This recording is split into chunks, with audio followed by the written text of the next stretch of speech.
replacing Franklin Myers. Here comes Chubb. He's got blockers. Chubb, the cutback. Chubb lunging. Touchdown. Davis and the other one by Kenyon Drake. Lamar winding up. Going deep for Bateman. He's got him. Touchdown. Third touchdown today for Lamar Jackson.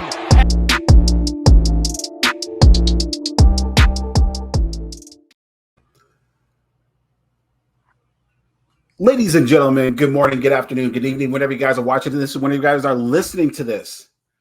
We are once again back with another episode of the... Gotta wait for that bass drop. Next Up Fantasy Show. There it is. Now, that's probably the goofiest that we're going to be tonight, because if you kind of notice, if you're watching on YouTube right now, and if you're not watching on YouTube, go ahead and add us. Next Up Fantasy. We're there. But you kind of probably noticed that tonight, there's only two of us. It's myself and my boy Mike T. And we're lacking Manny tonight. But Manny was doing his thing last week over at the National for sports cards, and he was all over Chicago for 5 days, and he ended up being like a combination of under the weather and doing this and that as far as not feeling well. So with that being said, us here at Next Up Fantasy would like to at least say, Manny, get well soon, get better, and you better be coming back next week. That being said, let's see how Mike is doing. Mike, how are you doing today? Hey man, appreciate it. I'm doing great. This is I'm a teacher for any of those who don't know. So this is my last week off the summer. So a little bummed about that, but at the same time excited to get a new year started and see my new students and all that good stuff. But I'm doing great. Ready to talk about the AFC North, I believe. Yes, sir. And kind of just get into it, man. Like Will said earlier, it should be a different type of situation with just being us two, but it'll still be enjoyable and should still be entertaining. So let's go. Let's go get it one day at a time. So we're gonna get this knocked out, and it's raining like hell out here in Vegas. So we're gonna try to make this quick, and hopefully, like, my internet or something doesn't go out or something. I don't know what happens out here, but let's go ahead and actually just get started. Let's start with the show, man. So the very first team that we're going to be talking about is a team. Well, unfortunately, they were last place in the AFC North last year. But also this year, like, it was because, if anything, because of certain circumstances. And this year, me personally, I feel that this team is going to be one to look out for as far as fantasy value, as far as where to draft them and things like that, because I feel that this could be a very different year for them. And that's going to be the Cleveland Browns. So right now, as you can see, the Cleveland Browns, their record last year was 7-10. They didn't really pick up too many people. They only picked, or that's fantasy relevant. They ended up picking up Elijah Moore from the Jets, who's a solid player, and as well, as far as who they ended up going away, pretty much was just Kareem Hunt, who's still unsigned. Like I said before, like last week, I kind of hinted it as far as who I'm going to be a big fan of this year, as far as this division, as far as value. And I feel that it's going to be the players from the Cleveland Browns, with Deshaun Watson finally getting a first full year into the team, along with Nick Chubb, who doesn't really have that much competition anymore in the backfield, and wide receivers that should be good enough to at least get by and as well be able to score in a pretty decent amount. So still got Amari Cooper, your boy Amari Cooper, and as well as, like I stated before, Elijah Moore, who had a pretty decent run with the Jets before he didn't. Like, he had a good 5-6 game run, and then all of a sudden just slowed down. But it's okay, it's no biggie. And of course, on the tight end side, you have also Dave Njoku, who was not going to say a darling last year, but someone that probably saved a lot of people on the tight end spot when it came to fantasy last year. So I'm pretty high on each and every one of these players as based on where their values are. And Mike, what's your general thoughts about them? Cleveland. First and foremost, we'll start with Deshaun Watson. That's probably the elephant in the room. Everybody wants to know how he's going to perform. I agree. I do think having an extra year in the system will really, really help him. The addition of Elijah Moore, as you had stated before, I was really big on Elijah Moore. I really was. I feel like he kind of fell out of favor in New York for whatever the reason may be. But I was really high on him. He had a really kind of a breakout rookie year in a way, like no one really saw him coming. Right. He was really a fantasy stud for me for a couple of those weeks, his rookie year. He wasn't able to translate that into a sophomore campaign, but I think now with Cleveland, with a better quarterback, because, I mean, last year, I mean, they had quite a few quarterbacks, you know, the Mike Whites of the world, you know, things like that. What's that guy's name? Zach Wilson, right? Zach Wilson. So Deshaun's definitely an upgrade over all those guys. So I think that in this situation, with a true number one, Amari Cooper, and then with a beast like Nick Chubb in the backfield, you know, so they're not going to be able to just put all their attention towards Elijah Moore. So I think Cleveland definitely has some studs this year that can really pay off in fantasy. And I didn't even mention David Njoku. So, yeah. So here's an interesting question that I actually have. And I'm going to those who watch the quarterback preview or quarterback rankings that I did a couple days ago on YouTube. First of all, go ahead and check that out. Also, we did it based on tier rankings, and I actually ended up putting Deshaun Watson on a B, but a high B. And since you're a Cowboy fan, I'll go ahead and say it. I put pretty much Deshaun Watson and Dak Prescott as like neck and neck. They're nearly just about the same, but I think Deshaun has more of a tendency to run this year. So I guess my question for you this year is, do you believe that Deshaun Watson, even with him having the issues last year, here and there as far as not getting his groove back or whatnot, do you feel that he has the upside to pretty much be, I'm gonna go with a top 8 quarterback this year in fantasy? The upside's there. The upside is definitely there. But if we're going to put him at 8, that means we're pushing somebody, I don't know, maybe a Herbert, maybe a Fields, who we know our other co-host doesn't like anyway. But somebody's going to have to get pushed down for that to happen. But the upside is definitely there. It's possible. I mean, we've all seen Deshaun Watson perform, you know, as a top 5 quarterback before in the past. It's hard anytime you're coming off a whole year of not playing. You're in a new system. So you have to get acclimated to all that. So I have no problem with him being top 8, but I think he would probably be like 7 or 8. Like it gets really dicey right around that point. Right. I was about to say it's not going to be exact. It's not going to be like him going up to like a top 5 or whatnot. But I feel that his upside can create him to get there. If the offense runs as well as I feel that they can, then definitely I see him as a top 5 upside. But I feel that his floor, just like you said, would be probably top 10 for sure. But probably like he could probably be exactly at the 8, like right there. So I wouldn't have any kind of issues of drafting him, especially in the current position that he's in right now. So I'm all for Deshaun Watson. And like I said, this team based on the values that everyone is currently being drafted in, it's perfect. I love it. So compared to everybody else that's around them. So next up, this one's going to be an interesting one because, first of all, I didn't expect them to even have a winning record last year, but they just practically proved me wrong. And that is the Pittsburgh Steelers. Ended up getting a 9-8 record. No one of high significance got left. Barely anybody with high significance got put on. The only person that really got put on was Allen Robinson. And Allen Robinson, he does have his times, he has his moments, but it's a different quarterback this year with Kenny Pickett entering his second season, and a lot of people that I've listened to and things like that, they're kind of more focused on how much he's going to be bouncing back as far as his second season or whatnot. And that'll be the question that I'll be asking you in a minute. But so now it's just general thoughts. Like, I'm still kind of questionable as far as Both Najee Harris and Jalen Warren being in the background. We know Jalen can ball. Najee, they practically put in too much capital in him to not play him or whatnot. So he's pretty much gonna get his. They were still, but even with Najee Harris's like mediocre year last year, he still had, or the team was still in the middle of the pack as far as rushing.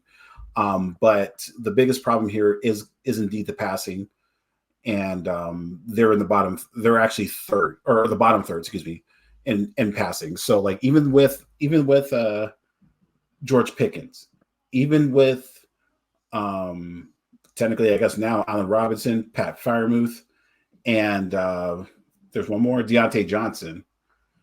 They have the talent, but I think Deontay Johnson is the one that I kind of have more questions about in regards of what he could do. Like, and then technically, he didn't get a touchdown at all last year. He had 100. He nearly had 150 pass attempts to him. So you would think the only way he can go from here is up. But I wanted to get your general thoughts about this team as far as where, if there's anybody that you like on this team, and is there anything you want to add in general? All right, Pittsburgh, the Steel City, man. I have a lot of friends who like the Steelers, so I'm gonna be respectful. I actually, I actually am really, really big on Deontay Johnson. Yes. Only because, like you said, there's nowhere for him to go but up. Last year, you probably had to invest some capital to get him because he was kind of a hot topic. I mean, the year before, he had a really good year. Last year, he didn't perform up to the standards of what you probably had to pay to get him. But I do think this year, being with Kenny Pickett, who will be in the system for another year, I do think that he will be a much better viable option. I actually like the tight end a lot. I like Fairmouth a lot. I think he's a quality tight end, and he's somebody that you're not going to have to really invest too much draft capital in to get. I mean, once you get past Kelsey and Kittle and maybe Goddard, am I forgetting anybody? Andrews. Oh, Andrews. Thank you, Mark Andrews. Once you get past those guys, I mean, it's kind of a crapshoot. And if you want to cast your reel and try to reel somebody in, Fairmouth's not a bad option. So I like him a lot too. Now let's get to Najee Harris. Okay, Najee Harris.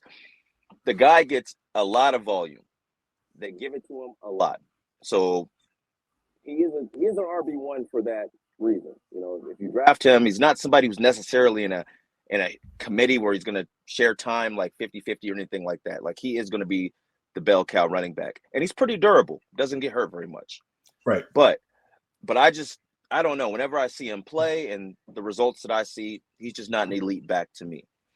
I'm going to he'll probably be one of those players who I'm trying not to draft. I don't really want any parts of Najee Harris this year. If anything, like you said, I'd rather have Warren somewhere later in the draft and maybe kind of hold him as a handcuff. That's how I would do it. But yeah, those are my thoughts with Pittsburgh. They have a great coach. They'll always be well coached.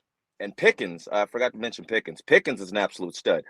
He's somebody I would go after because I think the connection with him and Pickett will be great. But yeah, I'd fade Najee Harris, and to me, stock should be up on Johnson, Pickett, and Johnson, Pickett, and not Parsons, Cowboy fan. Johnson, Pickett, and who's the other guy missing? Pickens, Freiermuth. Well, not Freiermuth too, but it was the Pickett thing that was getting my brain confused. So yeah, those guys. And that's going to be a thing like all year. I think we talked about that last year. Like Pickens to Pickett. That's going to be so annoying to hear all the time. So a lot of I want to get your thoughts on Kenny Pickett actually as a quarterback in general. He did show flashes last year. So he generally shows that he has potential to pretty much lead that team, but I'm still a little bit concerned as far as whether or not if that Steelers team, because the Steelers team in general, as far as play calling, as far as a team in general, they're pretty basic. There's nothing new about them, and that's not Mike Tomlin's fault. But I'm curious to know, like, do you feel that Kenny Pickett gets a step up this year for possibly even being, you know what?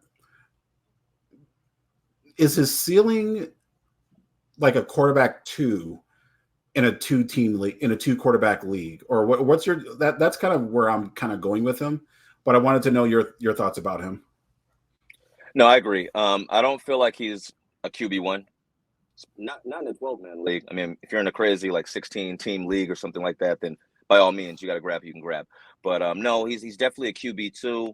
I do think the upside is there, but no, he's not somebody I would plant my flag on and say, yeah, he's going to definitely be QB1 this year. I think we're at least one season away from that being possible. I think he needs to grow just a little bit more, and then from there, like we're gonna see him shine. Maybe they can get like another additional like wideout to pretty much help him out, because like I said, they were bottom 3rd in passing last year, so in passing yards, excuse me. So maybe he can maybe he could be this year's Trevor Lawrence. I don't know. We'll see.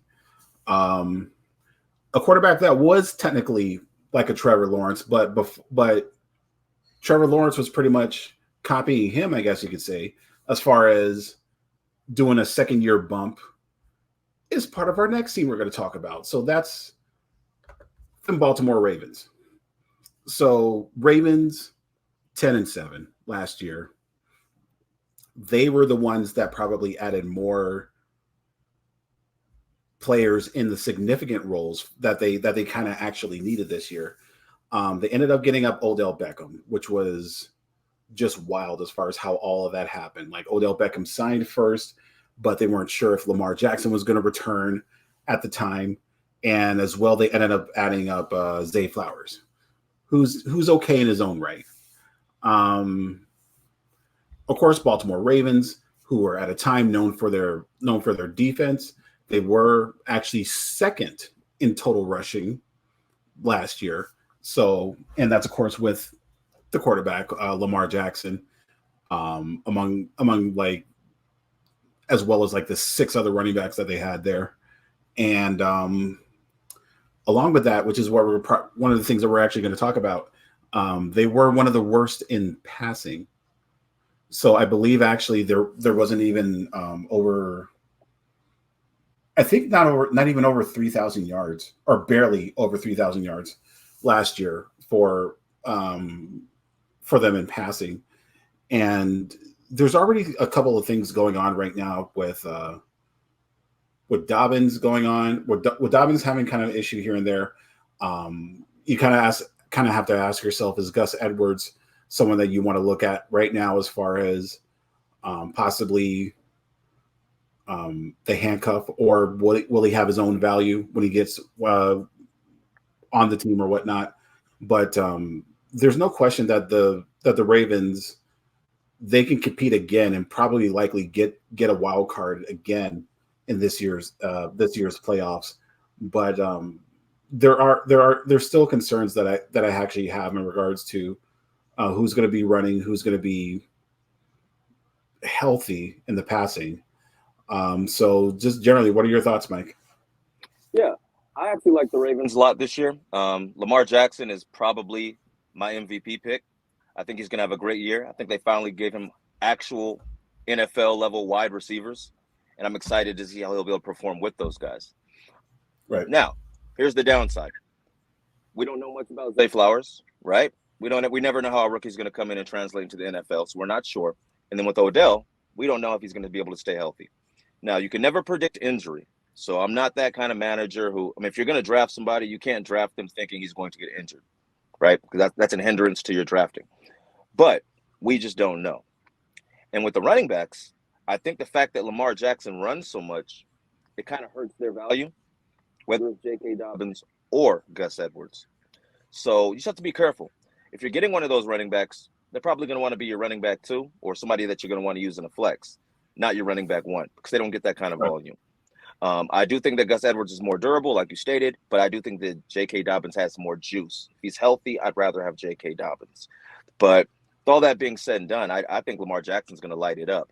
And I really do think he's going to have a good year. And I also think that Mark Andrews is going to do what he always does and dominate in the tight end position. Now, I didn't recall if Dunleavy left, but this is pretty much going to jump into the question that we're going to have. for the Ravens. So I believe Dunleavy is still there, and Rashad Bateman is still there. And I was a huge fan of him last year, trying to possibly step up and be like a much better wideout or whatnot, but it didn't really resonate that well. But you have Bateman, you have Odell, you have Flowers, you have possibly Dunleavy, and you also have Mark Andrews, which we didn't talk about, in which likely just like kind of like I personally did last year. I'm likely going to try to target him and as a tight end if I can't. I'm likely not going to get Kelsey just because of his cost, but Andrews is a little bit more feasible to me. But the question generally becomes, with the addition of Odell, with the addition of the rookie Flowers, is this going to be enough to improve Lamar Jackson and his pass game with the availability of like pretty much stepping up into becoming a better team? I definitely think that it will. I mean, people always talk about Lamar Jackson's ability to pass. Seems like he passed it to Mark Andrews just fine. So I think that with having the weapons, reliable weapons, I think that's going to really, really help him. I think with having an Odell Beckham, a veteran receiver, and also Zay Flowers and Rashad Bateman, I think that he actually has weapons for the first time in a long time. Viable weapons. Yeah, viable weapons that will help him achieve. So, like I said, I'm planting my flag on the Lamar Jackson MVP train. If anybody wants to jump on the bandwagon, go ahead and jump on now, because by the time we get to January, I don't want to hear it. But, yeah, I think he's going to have a great year. I really, really do. And I'm targeting him in all drafts. That's bold. I like that. Actually, it's not even bold. It's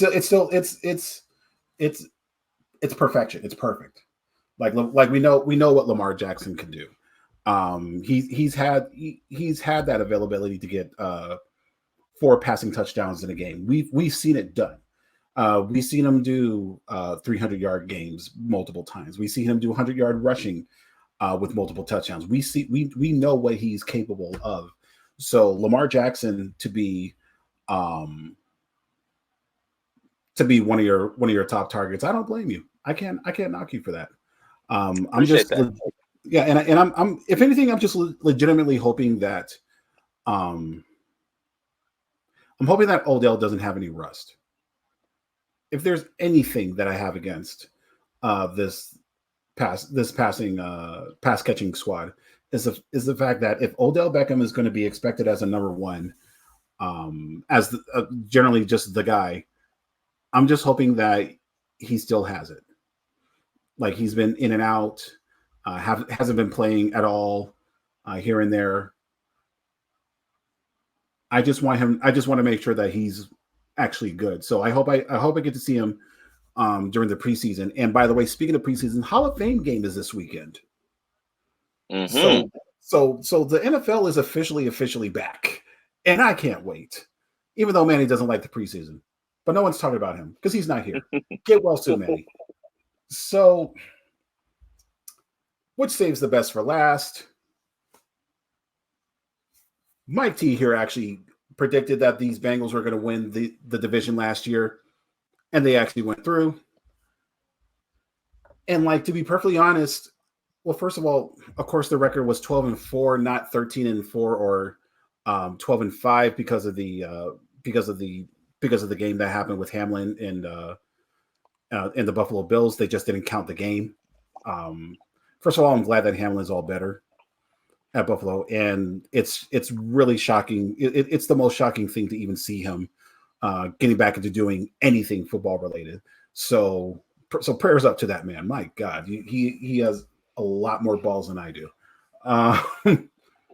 But yeah, so Cincinnati didn't really add anybody significant fantasy wise onto the team, and it kind of seems like they didn't have to. Samaje Perine ended up leaving. I forgot which team that he ended up going to. We talked about him earlier. I just can't recall the team. But as far as the Bengals, like, Joe Burrow's a stud. Like, there was the general thoughts of him actually being that good, but like to pretty much get back or to pretty much get into it as well as he did over these past 3 years. Is this his third year or his fourth? It's his fourth, right? I believe this is his fourth. Yeah. Fourth. Okay. So with everything that he did last for the past couple of years, he showed promise in his rookie year. Second year goes to the Super Bowl. Third year he ends up winning the division and nearly knocking out the Chiefs in the playoffs. Like, Burrow can ball. But of course, we're having thoughts about him with his calf injury right now. But we can only go based on what the actual coach says. Pretty much saying that, okay, yeah, it's a calf injury, but he should be fine. Hopefully, around the time that Week 1 starts. So I'm gonna ask about that in just a second. But like, this team is as dominant as it gets. Joe Mixon he's okay. He gets you by. Like we used to draft him in like the first round, in the early second round, but he's not there anymore. Like he's more so in like mid, like last time I seen anyway, was mid to late third round. But he still has, in a sense, that backfield to himself. And also with this team, you have probably the best.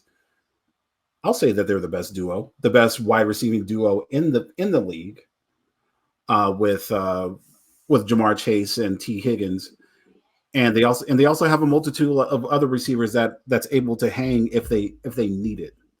I'm not sure if Tyler Boyd's still there. I doubt it, but like Tyler Boyd's a stud too. So that being said, like, this was your squad last year, Mike. What are your thoughts on them? Cincinnati. Yeah, man. I mean, what is there not to like, really? I mean, you stated it all. And I do believe Tyler Boyd is still there, so that's just another weapon that they have. But I mean, you have Tyler Boyd, right, who probably would be a number 2, definitely a number 2, possibly a number 1 on a lot of other teams. You have T. Higgins, who would definitely be a number 1 on a lot of other teams. Oh, and then you have Jamar Chase, who's probably wide receiver 2.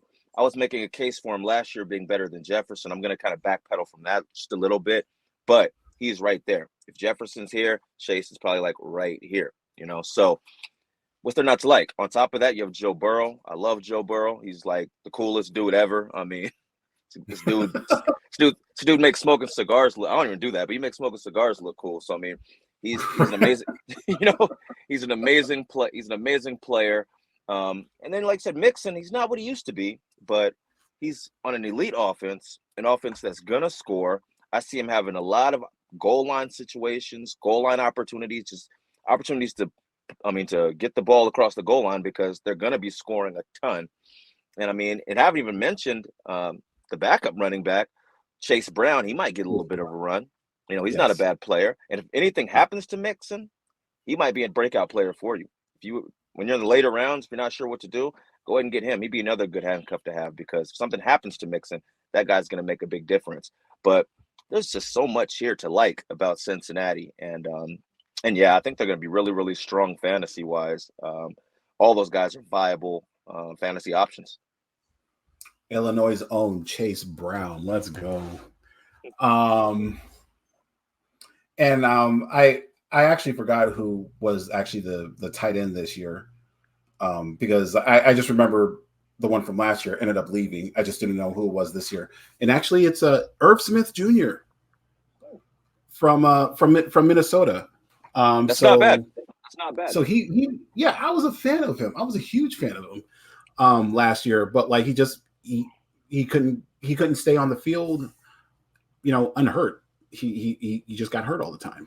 So hopefully everything is a little bit more at ease with him, and why not? Especially with this type of defense, like Cincinnati's now that team, or not now, but they were like this last year. Cincinnati's one of those teams where like you can pick anybody from this team and they automatically have an upside. So like Joe Mixon already has the upside. Jamar Chase, I mean, there's no question about him. T. Higgins, no question about him. And yes, Tyler Boyd is still on the squad, and he even still has that upside. So, like, hell, probably the best trio of wide receivers in the league. And I don't think anyone else. I don't think anyone could touch that right now. But like I said, Irv Smith, like he's the super late tight end that you want to try to pick up. Or actually, no, I'm not going to say that. I'll say best ball. Like if you're playing basketball, then yes, he'll be a guy that you probably want to get in as long as they give him the targets. That's pretty much all I want out of him. But the biggest question, or just the question in general, can Cincinnati repeat this year? Can they repeat? Yes, they can. Now, I'll save my prediction on who I think will win the division for later, but can they repeat? Yes, they can repeat. Smart money, I think, would be on them. There's really not too many holes. If everybody stays healthy, I think they are the favorites to repeat the division, most definitely. And honestly, I think they're a Super Bowl contender. I don't see no holes in that logic. Like Cincinnati is that good, and like there's as far as who's stopping them right now, like legitimately who's stopping them right now. Like they're like on paper anyway. Like Kansas can stop them because they did it last year. Buffalo can have an availability to stop them. I don't want to say the Jets yet because I want to see what they're capable of with Aaron Rodgers. And believe me, I'm going to talk about Aaron Rodgers on our AFC East episode. But I kind of feel the same way as far as them repeating. They have that availability to actually get that repeat. And there's nobody on that team that I wouldn't want to draft if the value is there. So like if anybody, likely it's going to be T. Higgins. As far as who I'll be able to pick up based on current ADPs and things like that. But like, it was okay for you last year to say Jamar Chase is just as good, or if not better than Justin Jefferson. It was okay. I actually loved that argument last year. But Manny's bold prediction, if you remember last year, was and I think it actually did happen. I need to double check that T. Higgins was going to outscore Jamar Chase last year in fantasy points, and I think that did happen. So like the one time that I give Manny his love, he's not even on here. So again, Manny, get back soon. So speaking of, actually, he ended up giving me his predictions, and we might as well get to that as well. So let's go ahead and put that down. All right. So his predictions were fourth place. I'm going to disagree. Fourth place, the Browns. Third place, Steelers. Second place, Bengals. First place, Ravens. And the MVP, and he even said with the MVP for the division was as well Lamar Jackson. Man, has Matt even looking at? Has he been looking at my notes, man? Okay, I think I see you, man. I see you, Manny. So wait, that's your order too? No, it's not my order. But certain things that he said, I do agree with most definitely. My order is, I have Pittsburgh still last. Pittsburgh's going to be, well, no, I shouldn't say still because they weren't last year, but I have Pittsburgh bringing up the rear. Before I even get into this, it's going to be a really, really competitive division. So I don't want anybody to be offended by what I say, because the difference first and last division might be like 3 games. Right. 3-4 games. Okay. But I have in fourth place, I have Pittsburgh. In third place, I have Cleveland. In second place, I have Cincinnati. And in first place, I as well have Baltimore. Because I'm really expecting a lot out of Lamar Jackson. I really, really am. And my MVP would be Lamar Jackson. So this is it. This is his year. I mean, he's had good years before. So it's not like it'll be anything different. But like this is like he has, just like we talked about. We got the stud rookie in Zay Flowers. We got one catch Odell, but he can still do other stuff. But and they already have an elite running core. So I'm not going to be mad at that if that ends up happening. So with me, fourth place, I'm going to say Steelers as well. Third place, I got to say the Browns as well. Regardless, even if I like their values, doesn't mean that they're going to win at all. Second place. Oh my God, second place.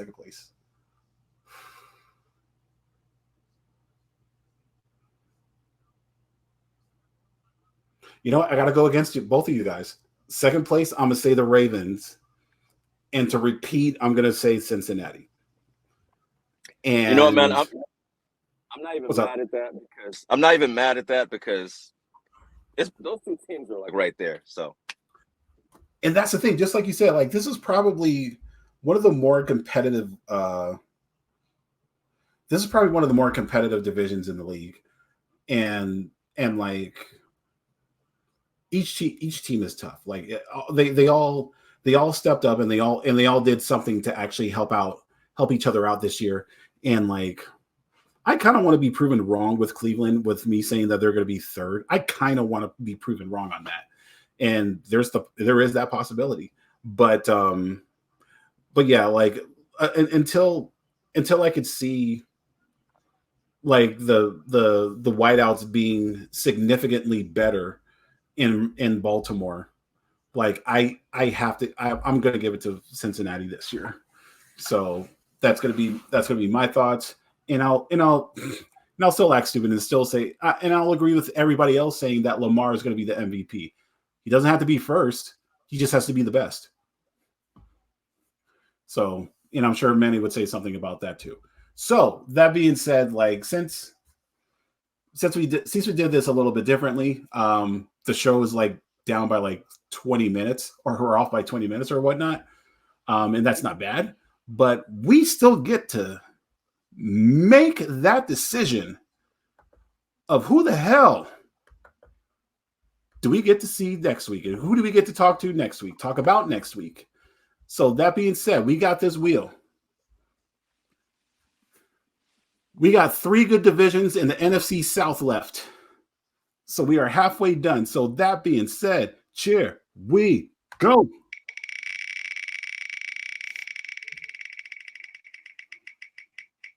I'm nervous.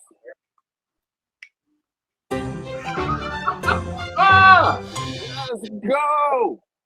Oh yeah, Manny better be here for this one. Manny, well, he needs to be here for this one. I'm so excited. NFC East. You know what I got to say. So I'm pumped. I feeling. I need no notes. I need no notes for this division.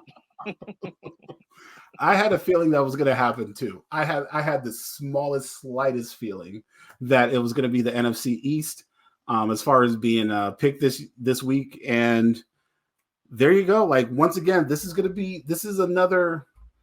Can we call it competitive? Not really. It's like 50-50. The top 2 spots will be for sure. I don't know about the bottom 2, but exactly, we'll see. 50-50. So, yeah, 50-50. But New York surprised people last year, so who knows? New York surprised last year. They have a tight end now who's a lot better. They picked up Jalen Hyatt in the draft. Saquon's back. I'm not going to disrespect New York. My father's a New York Giants fan, but right. It's going to come down to Dallas and Philly. Commanders, there's really not much to talk about. But yeah, we're going to be talking about the Commanders. We're going to talk about them Giants. We're going to talk about them boys in Dallas. And we're going to talk about them Philadelphia Eagles. It's okay. It's okay, Mike. We'll get by. We'll get by. We'll find a way. But that's going to be the show for this week.